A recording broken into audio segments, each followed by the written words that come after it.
Devin Weston is one of the main antagonists in Grand Theft Auto V, a billionaire businessman from Los Santos with strong connections in politics and the corporate world. He presents himself as a visionary entrepreneur and a successful capitalist, but in reality, he is arrogant, manipulative, and utterly ruthless. Devin Weston is a highly influential businessman with investments in various industries from hotel chains like Banner Hotel and Spa to alcohol manufacturers like Patriot Beer and No-Go Vodka, and other investments like Richard's Majestic Productions, The Country of Greece. What? Los Santos Corkers, Die Already movie franchise, Banner Hotels, Dynasty 8 Real Estate, Vanilla Unicorn Gentlemen's Club, Gastro Band and etc. But most importantly, he is a major shareholder of Merryweather Security, a private military company that acts as the muscle of his various corporate and criminal interests. He is also shown to have influence within law enforcement, as evidenced by his relationship with Agent Steve Haynes, a corrupt agent to which Devin said he could ruin his career if he wanted to. Later I explain more about their relationship. Let's start this analysis with Devin's website where we can find out some details about him. I do things in threes, so bring some friends, ladies. I'm joking, of course, but the point is, be yourself. I'm already taken. In this website, he presented a biography on him that he made his first $1 million in 23 years and his ex-wife costs $135 million, considering this a cheap price. In this website we see his arrogant perception of the world. The first interaction with Devin Weston on GTA 5 story is in the Mission by the Book. We see Devin Weston together with Steve Haynes inside a building where Trevor is ordered to torture Mr. K and later assassinate a man Mr. K refuses to give information about. See his face that last time I popped him. Boom! Oh, ladies! God, you're an asshole. You back there. I know you, but you I don't know. Yeah, well, until I see reason otherwise, why don't we just keep it that way? Steve, what a pleasure, bro. Oh!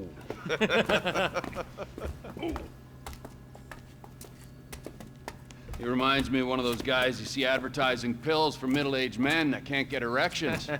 Hey, Devin Weston is a very good friend of mine, so why don't you watch your tongue? Because let me tell you something, that guy gets more tail than, than a tail catcher. I have to fucking remember that line.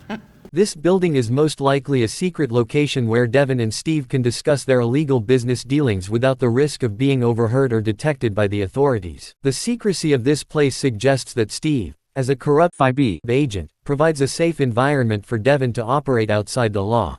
One interesting detail is Trevor's reaction upon entering the building. He directly threatens Devin Weston, saying that he doesn't recognize his face, which prompts Devin to leave immediately. This reaction implies that Trevor is either suspicious of Devin or simply enjoys making people feel uncomfortable. After Devin exits, Steve tells Trevor that Devin is a good friend of his and warns him not to act creepy around him. This statement highlights that Steve and Devin have a close relationship, but it also raises questions about the true nature of their connection. A crucial point to consider is that Steve actively helps Devin avoid legal trouble while conducting his illegal business operations. Although the game does not explicitly confirm this, it is highly likely that Devin pays Steve for his assistance. After all, Steve is a corrupt agent, and a corrupt agent would not provide such services for free. Money is the key factor in their arrangement, ensuring that Steve keeps the authorities away from Devin's activities in exchange for financial compensation. Despite Steve calling Devin a friend, their relationship is far from genuine friendship. It is, in reality, a mutually beneficial partnership. Steve receives money and influence, while Devin enjoys protection from law enforcement. Their dynamic is purely transactional, built on personal gain rather than trust or loyalty. This is my interpretation of the relationship between Steve Haynes and Devin Weston. While the game does not provide many details, their interactions strongly suggest that their connection is based on corruption and self-interest rather than any real sense of camaraderie.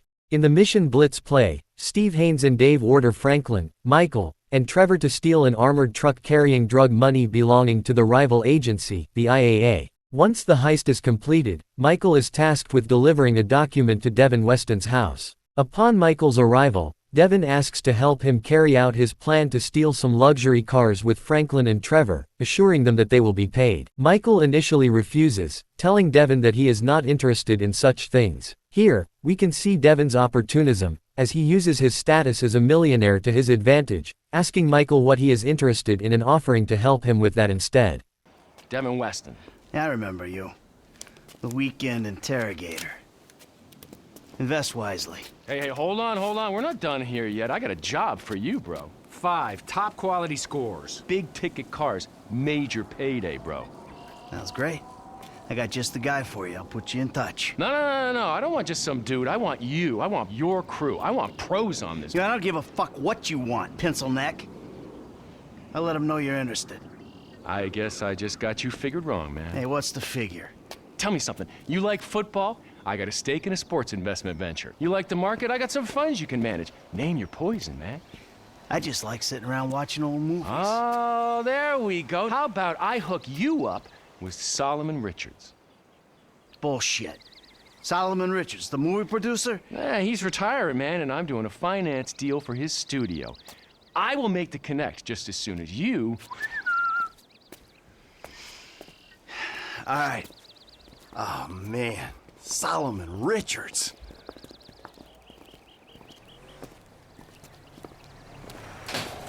Have a good one, boys. Michael responds by saying that he likes old movies. Seizing the opportunity, Devin promises to introduce him to Solomon Richards, the owner of a film studio. Since Michael is a huge fan of the movies produced by Solomon, it doesn't take much for him to accept Devin's proposal. In the next mission, I Fought the Law, we meet Devin at a construction site where he tells us that he plans to steal 5 cars and sell them on the Chinese market. He explains that Chinese buyers are willing to pay more for these vehicles than previous clients. Slick! Oh, you must be Michael's boy. Oh, man. Sometimes enlightenment, it can be a real bitch. Good to meet you. Yeah, likewise, homie. We hear you're a competent repo guy, yes? Guess it's kind of like a little hobby of mine, requisitioning the underappreciated possessions of my contemporaries for some wealthy communists in China who will value them much more.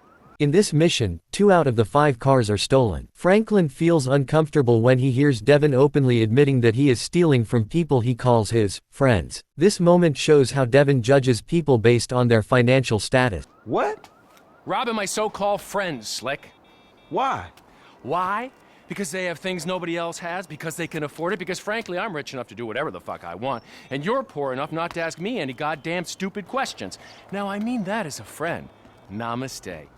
That's a nice fucking speech about the value of friendship. Another moment that highlights Devin's arrogance is when he tells Franklin that he is rich enough to do whatever he wants, while Franklin is just a poor man who shouldn't tell him anything. The plan for this mission is for Franklin to drive a red car provided by Devin and use it to challenge 2 men, who own the target vehicles, to a race. The 2 cars they need to steal are an orange 𝐒𝐿𝐼 XF and a blue Cheetah. Franklin heads to a gas station where the 2 owners are, and he provokes them into racing. The 2 accept the challenge. How about we see which one of you 2 is for real? So get in your cars and let's see if they move as fast as your mouth. Ooh, the fool wants to race us. We were just getting out of here anyway. All right.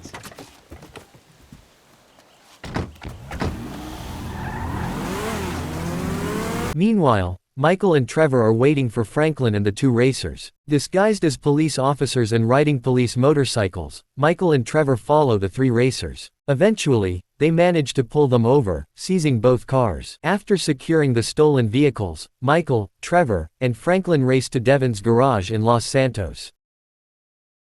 After this, the next mission, Eye in the Sky, begin. This time, the objective is to steal a Z-Type, one of the most expensive cars available for purchase. Devin arranges for Trevor to have access to a police helicopter, along with an officer, so they can use the helicopter's scanner to locate the target. A Los Santos Police Department pilot flies Trevor to the 5B lot in the Murrieta oil field area where Franklin is waiting. Alternatively, if the player starts the mission as Franklin, he is sitting in the lot when Trevor arrives in the Police Maverick. The Police Maverick is equipped with a special camera, one that allows the camera's user to identify individuals by reading RFID transmitters placed in 2012 San Andreas driver licenses. Once they identify the owner, Chad Mulligan, he immediately tries to flee in the car. Trevor provides directions to Franklin, guiding him on how to catch Chad. Eventually, Chad stops in a multi-story parking garage. At this point, Trevor switches the helicopter scanner to thermal mode, allowing him to see people through the garage wall. Once Trevor identifies Chad's location, Franklin moves in and steals the car. After taking the Z-Type, Franklin calls Molly, Devin's lawyer, who tells him to deliver the vehicle to Devin's hangar. At the airport, after delivering the car,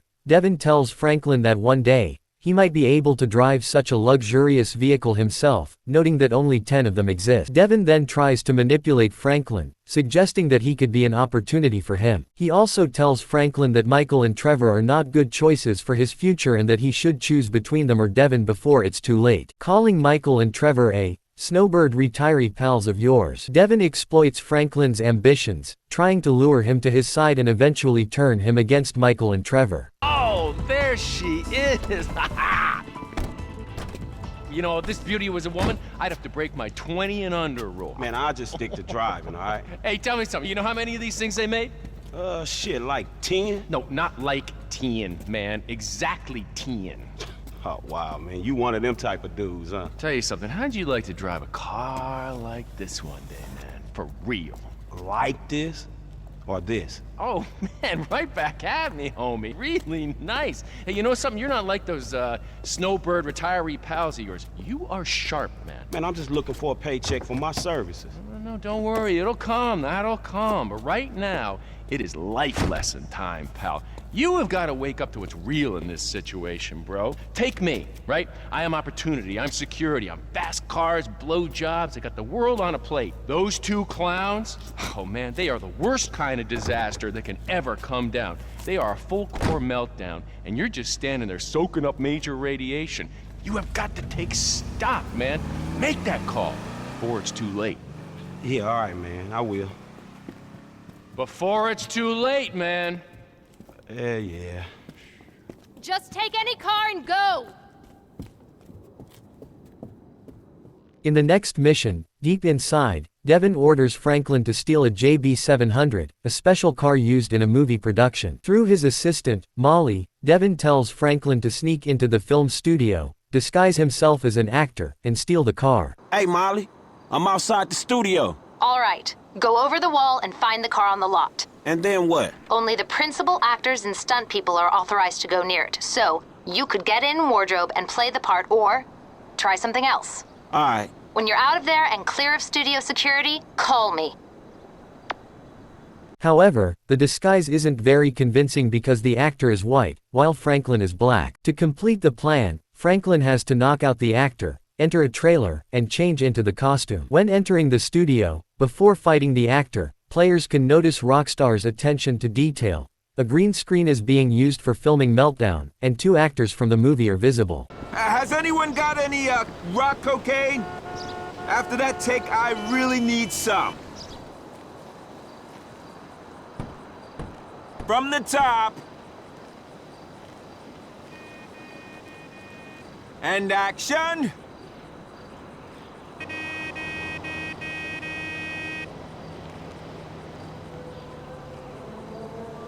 So you're saying that all this is yours? All from selling pieces of other people's businesses.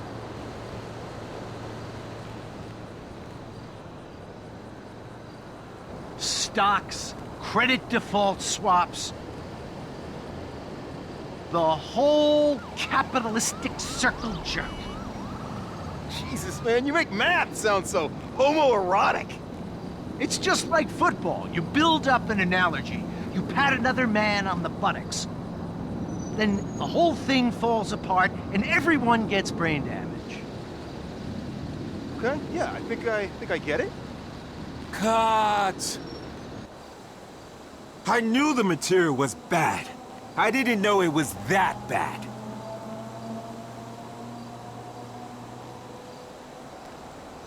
Check the gate, we're going again. Come on, action. You're saying that all this is yours? All from selling pieces of other people's businesses. Stocks, credit default swaps. The whole capitalistic circle jerk. Jesus, man, you make math sound so homoerotic.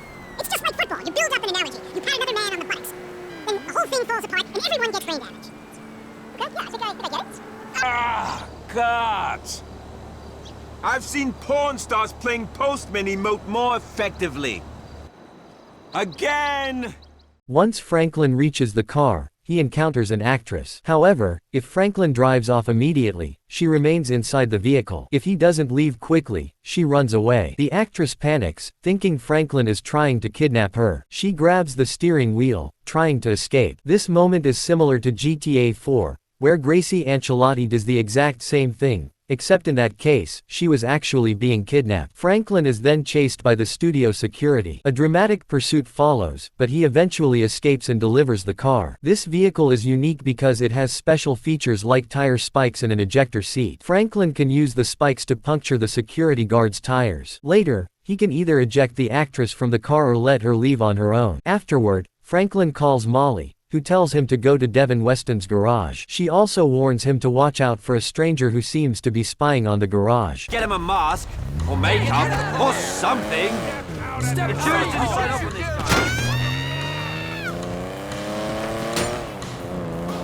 Brandon?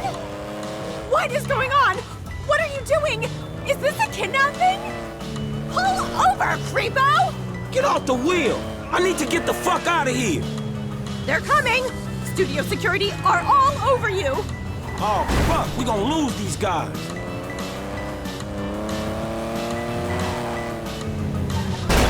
Is this an abduction? Nah, you cool? No, I'm not cool. Not at all. I mean, chill out. I'm just interested in the whip. What's this? Spiders? What do you mean, the whip? I could buy this car with what I make in a morning. I think you underestimating the value. See you later. I think you underestimating the value of this automobile, or overestimating your own talent. I think you're underestimating what. God, shit, man, he ain't coming back. I think you're underestimating what I get paid. You get paid a couple million for a morning's work? Shit, I just sacked my agent. Yeah, shit. What happened when I pressed this? Stop the car! Stockholm Syndrome won't work on me, fuckball! Look, I respect you as an artist and a human being, but I got other priorities. I've been abducted by a crazed fan! Girl, please. I like some of your work, but don't get ahead of yourself. Get us back now! What's wrong with you? Didn't your parents love you when you were a child? My dad disappeared. My mom was a crackhead. But that ain't what this about. My parents loved me so much they put me in a Little Lacey surprise campaign when I was 3. Good for you. I didn't work till I was 10. You are so going to get the electric chair. This is more lethal injection, gas chamber kind of state. But thank you. People who hurt celebrities are treated worse than pedophiles in prison, and rightly so. Whatever you say. You're gonna kill me, aren't you? Oh, I'm another sacrifice to the god of celebrity! This ain't a sacrifice. It's a carjacking. Now calm the fuck down. Everyone wants a piece of me. Directors, agents, fans. But you've taken the whole thing! This ain't about your ass. It's about this ride. Bullshit, this is about the car. Guess what? When you got that old wrinkle-tight, fucked-up, chemical-filled-ass face, this ride'll still be beautiful. I'm getting out! Good luck with that. I'm gonna scratch your fucking eyes out! Scratch my balls. I'll scratch your fucking eyes out! Scratch my fucking balls! Stop this car now!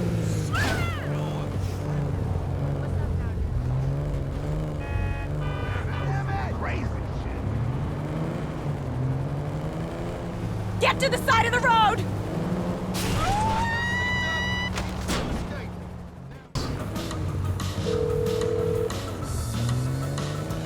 If you have the car, bring it to Hayes Auto in South LS. Mr. Weston is marathon training, but he can reconfigure his route to meet you there. All right, cool. I got the car. No drama. That's good. The studio is enough of a money sink without the costs that drama can bring. What kind of shape is the car in? We plan on refitting the guns to take live ammunition. Do the traffic spikes and ejector seat need replacing too? Both of those is going to need replacing, all right? Good. One more thing. Mr. Weston's security detail are concerned about a suspicious figure near the garage. Let us know if you see something. When Franklin arrives, Devin is impressed with the car and insists that everything is legal because he is an investor in the movie studio. Suddenly, Lamar appears, excited about the car Franklin just delivered. He says he found out about Devin's garage from Trevor. Devin sees Lamar as an opportunity to expand his operation and offers him money to help. He tells Lamar that he likes how predictable he is, as it made him easy to manipulate. Franklin isn't happy that Lamar is getting involved in his business with Devin. However, he eventually stops caring after Devin says that Lamar is the spirit, while Franklin is the brain. Devin also mentions that he will need Franklin's help when the cars have to be transported out of the city. Insurance companies hate these kinds of claims. They don't like cats with the inside edge, shorten them either. So how'd it go? Smooth enough, you know, movie people. You know what the irony is? I'm a major shareholder in that same studio, so what we just did is practically legal. Ha! Practically. Ooh, shit! Look at this motherfucker. You doing it big, my nigga, on the set. Lamar, what the fuck are you doing here? Oh, chirped your boy Trevor. It's fucked up when you gotta get your GPS location on your homeboys through a motherfucking speed freak. True that. Devin Weston, master of the 2-hour female orgasm. What it is, Holmes? Lamar Davies. He was just leaving. Hey, not on my account. You looking for gainful employment, homie? Hell yeah, I'm always trying to get some motherfucking paper. Just the type of guy I like to work with. Predictable. Hey, we could bring your boy here in on the last part of the shipment. Oh, yeah, nigga, that's exactly what you could do. That's exactly Hell what you yeah. do right Man, there, look, man. Exactly. If you want him in, then you get him to boost the rest of the shit you got. Give me my money and I can go on with my motherfucking life. Oh, no, am I sensing tension here, Slick? He's the spirit, but you're the brains, am I wrong? I can see it. Look, I need you on point when we move this stuff out of town. Yeah, whatever, man. Call me when it's done. And after this, make sure we got our motherfucking check, all right? Ciao, baby. It is what it is. Yeah, whatever. Anyway, come here. I'm gonna put you in touch with my legal counsel. Hey, don't touch me, homie. I don't get down like that. Yeah, let me tell you how the world works, Slim. After this, Devin goes silent for a while. Meanwhile, Michael and Trevor are forced to leave Los Santos after angering Martin Madrazo. They rob a bank in Paleto Bay and later attempt, along with Steve and Dave, to steal a dangerous toxin from an IAA lab, dragging Franklin into the operation as well. Eventually, Michael and Trevor return to Los Santos after paying off Madrazo and returning his wife. Before the next mission with Devin, a major conflict erupts between Michael and Trevor. This leads to Michael being kidnapped by a group of Chinese gangsters. Trevor, who recently found out that Michael betrayed him years ago, no longer cares about saving him. In the mission Pac-Man, Lamar tells Franklin that he's stolen the final car in Weston's list, a 𝐒𝐫𝐢𝐻𝐿. Franklin drives the car to Devin Weston's garage, where he loads it onto a truck trailer with the other 4 stolen cars. The truck, operated by Trevor, transports the cars to a location near Paleto Bay. While on the way, Franklin falls asleep. Meanwhile, Trevor and Lamar have an interesting conversation. Creeping days are done. Well, what you mean? He stopped creeping? No more creeping for him. He, like, retired from creeping? From everything. That's funny, cause, like, the boy Frank didn't mention shit about that, and as a matter of fact, I don't even know the dude, but considering the mutual acquaintances we got, I would've liked an invite to the retirement party. There weren't no party. No party? I used the term retirement euphemistically. Homie, for a dude that kills dudes and eats dudes and fuck dudes, you talk fruity. It's unconfirmed. What's unconfirmed? The fact that you talk stupid or the fact that you do some messed up shit? Or where the other dude's at? Like, maybe he's dead. The last one. Oh, shit, man. Fuck. Do Frank know about this? I don't know if Franklin knows, but let's just let him sleep. Shit. Yeah, it's a bummer. But you know, he wasn't the good guy he made out. Man, dude was a killer, a thief, a liar, and irritable as shit. Yeah, a liar. Above all else, a fucking liar. Homie, you sound like some bitch he ain't called. Like, he lied to me. I am some bitch he didn't call for 10 years. Fuck, man, he fucked you. The fucker got fucked. Damn, he fucked the fucker himself. Shut up. Man, the first time's always special. I hope he was gentle with you. Enough of that. And enough about me fucking. I don't do that. As a rule. Maybe when I got to LS, I was a little overwhelmed by the place. I got a little out of control. But that ain't who I am, for the most part. But the Michael fucked you. Yeah, the Michael fucked me. And the Michael fucked Brad. And the Michael ran off with the FIB. Brad? Who the fuck is Brad? Brad is our boy back from the day. And Michael killed him? Michael got him killed. He died when Michael faked his death. I thought Michael died and Brad was in the pen, when actually Brad was in the ground and Michael was in hiding. And now Michael's dead and it's all okay? Michael's current condition is unconfirmed. I said that. But if he was dead, you'd be cool because of this Brad dude who died whenever. Yes. Man, I thought you and Michael were tight. So did I. Okay, that makes a lot of fucking sense. However, the police spot the truck and start chasing it. Franklin wakes up, climbs onto the truck, and gets into the JB700, a special car equipped with spikes and a cannon that can slow down the cop. After successfully escaping the police, Franklin calls Molly to inform her about the situation. Franklin then asks about the payment, but Molly tells him that Devin has decided to invest the money into his Alpha Fund, though this is just a lie. While they are told to wait for their money, Devin never actually intends to pay them. Although Devin doesn't take part in the mission itself, he is the one who ordered the job. Hello. Hey, it's Franklin. Franklin Clinton. Mr. Clinton, sure. For the record, this falls under attorney-client privilege. We got that shipment, you know? Cops was all over it, but we lost it. Where exactly you at? 𝐒𝐿𝐫𝐢𝐛𝐞 truck stop. Get here soon. Hello, Franklin. Yeah, where Devin at? Somewhere meditating or ripping somebody off? In light of the drama your efforts caused, we felt it was not perhaps the best idea for you two to be seen together for a while. Where's the money? Mr. Weston is one of the most brilliant investors the world has ever known. He's obviously a maverick, but he's also rigorous in his research.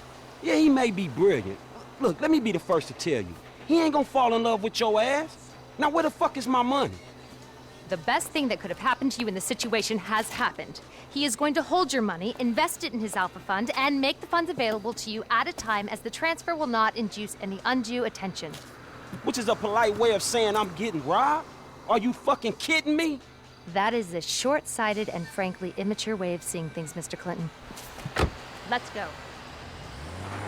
I boost cars and pop motherfuckers. Maturity is not really my fucking thing. In the mission Legal Trouble, Devin truly clashes with Michael and begins showing just how vindictive he can be. By this point in the story, Michael has invested himself in producing the film Meltdown alongside Solomon Richards, finally pursuing a dream he'd buried years before. But Devin, who owns a significant stake in Richards' Majestic, sees the studio not as a creative endeavor, but as real estate. He explains to Michael that he already tricked Solomon's son, calling him that idiot, into agreeing to sell the studio property for redevelopment. Devin gloats that he's already secured the son's cooperation and only needs to stop the movie production and claim the insurance money to finalize his plan. To sabotage Michael and shut down production, Devin sends his lawyer and assistant, Molly Schultz, to seize the final cut of the film and secure control of the studio. Hello, hello. Good to see you, Slick. Devin, what the hell are you doing here? It's over, Michael. You done good, kid. You kept this bullshit up long enough to help me trigger a fantastic insurance payout when the plug is pulled. I love you. You're like my spirit brother now. Where's Solomon? He's out getting the negatives of film, whatever the fuck it is. The last dinosaur in town is about to get fossilized. What are you talking about? Look, the movie's nearly done, so if the plug's pulled now, the investors, meaning us, get a massive insurance payout. Meanwhile, I can use that to get the other major shareholder, the old bastard's idiot son, to agree to tear this relic down and let me redevelop the area for condos. In this economy, the city's gonna let me build tax-free. I might even get some rebates. It is a brilliant thing, and it is all thanks to you and Molly's eye for the details of the insurance policy. Michael, they're fucking us! The suits! And they don't even wear suits! Wolves in turds' clothing! Try not to take it too badly, Mr. Richards. Were you ever a human being? Look, people used to like films, now they like what? Videoing themselves, beating off on their iFruit phones. Don't blame me. I'm a very spiritual person. I feel badly about this. But evolution is evolution. Gentlemen, Molly, namaste. Can I take the film now, Mr. Richards? My plane leaves in 25 minutes. Can't we do something? At least let me finish the picture, then close the place down. I'm afraid our timetable doesn't allow for that. Goodbye, Mr. Richards. Where the hell is she going with that movie? She is taking the only copy offshore, somewhere nice and discreet. Analog. God, it's certainly got its complications. Michael, can you do something? No, he can't do anything, pal. It's an inevitability. My wife got screwed by a yogi. And now I'm getting screwed by a yogi? Fuck that! I'm a producer! Nobody fucks with my film! Slow it down, Slick. You're not thinking. Hey, I'm a producer. I'm producing the goods. Don't do this, Slick. Think. She's got a police escort. She's on the way to my personal hangar. Security at the airport worked for me. I just want to get the film back before she does anything rash with it. Molly's highly strung. She's not gonna stop and talk it out with a deranged killer chasing after her. That ain't who I am. Today, look, I don't want to hurt anyone. I just want to get my movie. Slow down and use your brain. Fun time is over. Michael, desperate to save his movie, chases her across the city to the airport in an intense pursuit. Panicked, Molly runs into a hangar and, thinking Michael intends to kill her, stumbles directly into a jet engine and is gruesomely killed on the spot. This event irreversibly sours Devin against Michael. In his narcissistic mind, Michael is responsible for Molly's death and has stolen both the studio and the film from him. His vendetta turns personal and violent. In the Mission Meltdown, Michael and Jimmy travel to the premiere in a limousine, celebrating like winners. Devin calls mid-ride, furious and cold. He bluntly accuses Michael of humiliating him by pushing forward with Meltdown, despite the tragic death of his assistant, Molly Schultz. His tone is businesslike, but his intent clear. Michael isn't just facing property loss, he's facing personal punishment. Jimmy, shut up a second. Hey, Devin, look, I need to say about Molly, man, I'm sorry, but I didn't do it. I told you to slow it down, Slick. It was an accident. I was there, but I had nothing to do with it. Sure, yeah, hey. You made a fool out of me, Michael, and that is something I'm not gonna forget. Look, Devin, I said I'm sorry. I feel bad for you, but you don't threaten me, because this movie's happening, all right? So let's just calm down and try to be friends again. Oh, absolutely, Slick. Forgive and forget. Namaste. Upon arrival, Michael and Jimmy get out at the Oriental Theater. Devin appears on the red carpet, wearing a smirk, and says, "You're lucky your family's stuck at home." The mission shifts from red carpet to chaos. Hey, hope I'm not too late. I wouldn't miss this for the world. Devin, the fuck are you doing here? Hey, what a movie, huh? Meltdown. Congratulations, Mikey. We did it. Hey, let's get a picture, huh? You, me, the proud producer. Such a pleasure working with you. You see, I was here, unlike your wife. Seems to be stuck at home. You twisted fuck! You're a dead man! Let's go, Jim, come on! Devin had hired Merryweather mercenaries to storm Michael's house and murder his family as payback for Molly's death and for ruining his redevelopment scheme. Michael rushes back to the house, fights his way through the mercenaries, and saves Amanda, Tracy, and Jimmy. A moment of tension, a mercenary knocks Michael unconscious, but Jimmy leaps in, grabbing a bong, and delivers a decisive blow to the mercenary's head, saving Michael's life. Once the attackers are neutralized, Michael regains consciousness and orders Amanda, Tracy, and Jimmy to leave the house immediately, making it clear, it's not safe. He escorts them out through a side door, still tense and protective. After ensuring his family's safety, Michael makes a call to Lester. Lester instructs Michael to complete the big score as soon as possible. They came to my house, Lester. My house! So I asked Amanda and the kids to move out for a few days. I hate to say it, but Merryweather isn't short on excuses to come and kill you, nor is Devin Weston. I ain't looking for perspective, Lester. They came after my family. All right. I don't know what to say. Does this change where you stand on the Union Depository? Hell no. We move on that right away. Before it gets any hotter. That's smart. Meet me at the strip joint. I'll get word to Frank and Trevor. After the Union Depository heist, Devin Weston shows up at Franklin's house for a tense confrontation. Devin bluntly tells Franklin that he should take out Michael, implying that Michael is a serious threat to his business and interests.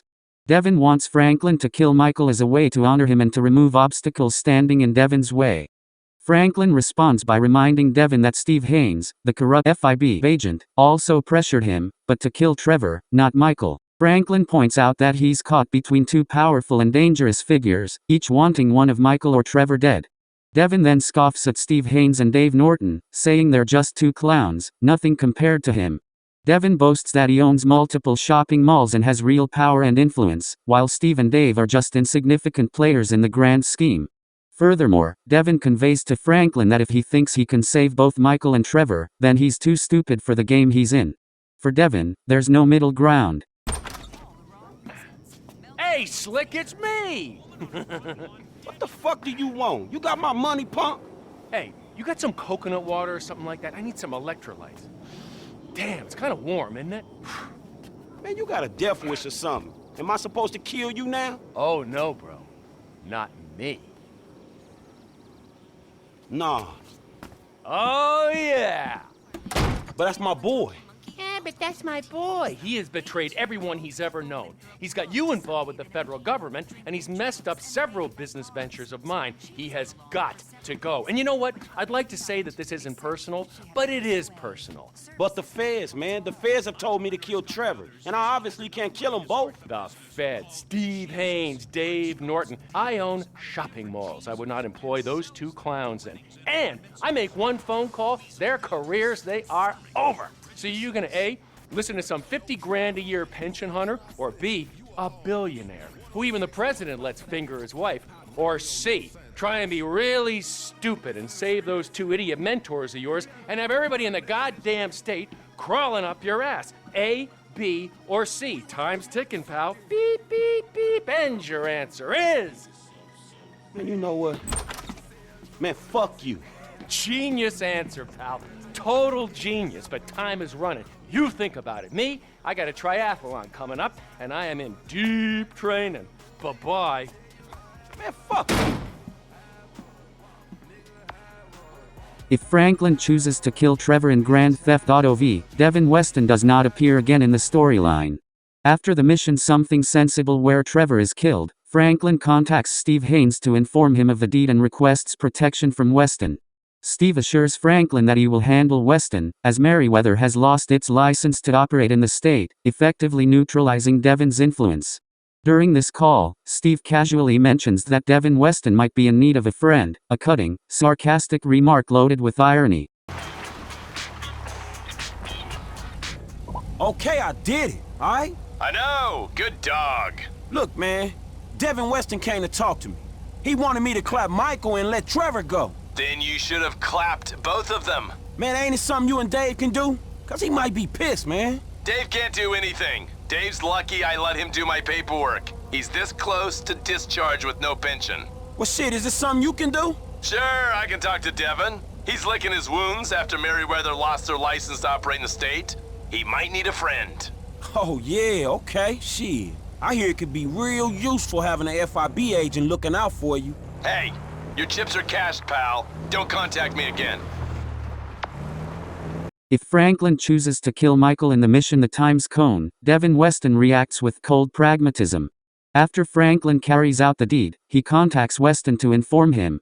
Weston acknowledges the act and reassures Franklin that he has already spoken to Steve Haynes' superiors to ensure no repercussions from the FIB. When Franklin inquires about future work, Weston dismissively states that Franklin is no longer of use to him, sarcastically suggesting to go to a business school.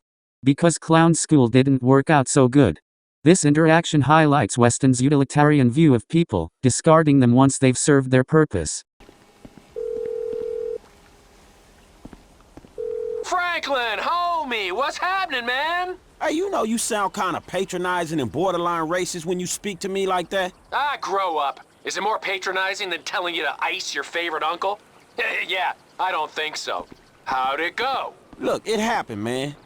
So y'all gotta get the FIB off my case, man, since I didn't smoke Trevor for him. It's already done, homie. Haynes' boss has been spoken to.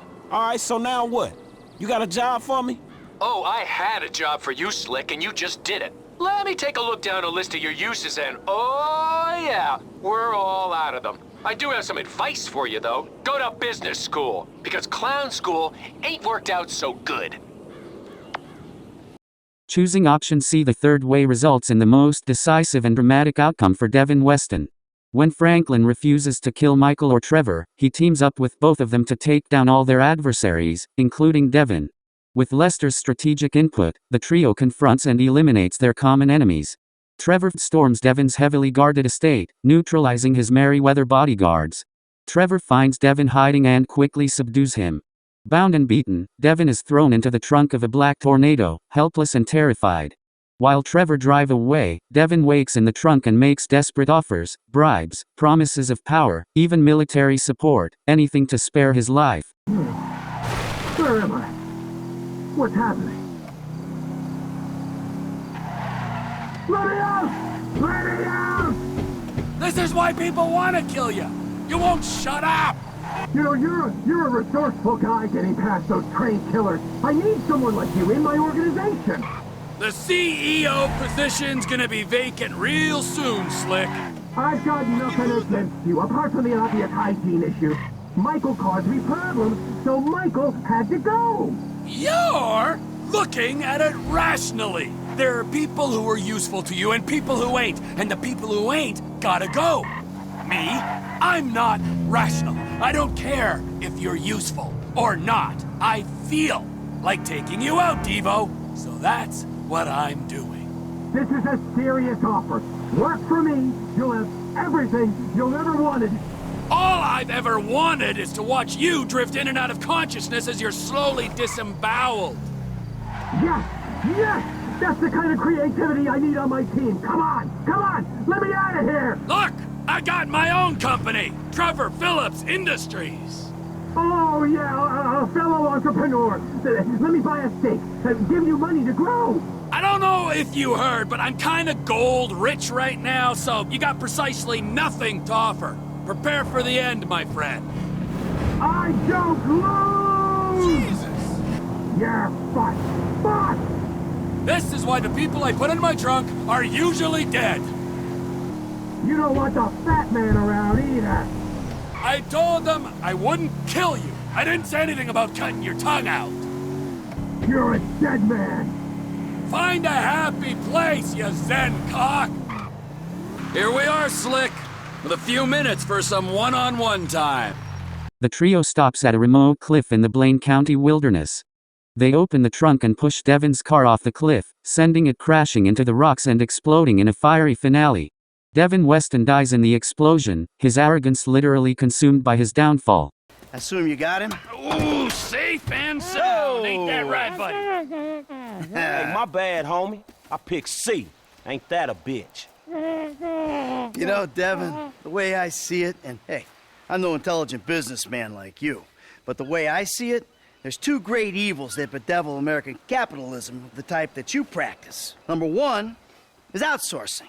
You paid a private company to do your dirty work for you. And then you underpaid that company because you thought you were big enough and bad enough that you didn't have to play by the rules.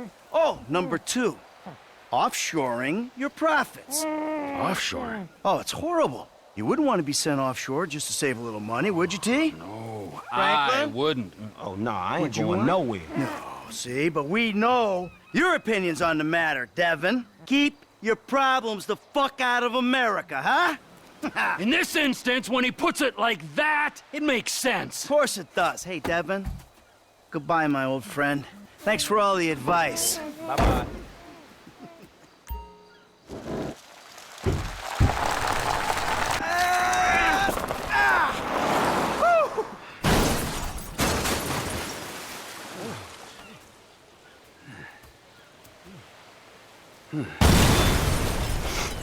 In GTA V, after choosing the third way ending where Devin Weston is killed, you receive an in-game email from Don Percival, the CEO of Merryweather. He thanks the protagonists for removing Weston, acknowledging that it allowed him to purchase Weston's 11% share of Merryweather at a reduced price. He assures the trio that Merryweather will ignore their future activities, as long as they avoid Merryweather's interests. This email confirms Merryweather's acceptance of their victory and signals a shift in both power and public perception.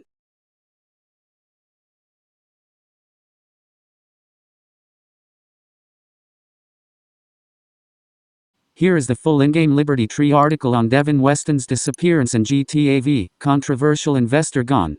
𝐒𝐮𝐞 2013 billionaire investor and lifestyle guru Devin Weston has disappeared. Police suspect foul play, but no body has been recovered. Mr. Weston, 51, who rose to fame in the tech bubble and subsequently made more money in a host of other industries, including entertainment, the internet, currency trading and luxury travel, recently caused controversy when he invested heavily in Merryweather, the notorious and discredited private security firm run by Don Percival.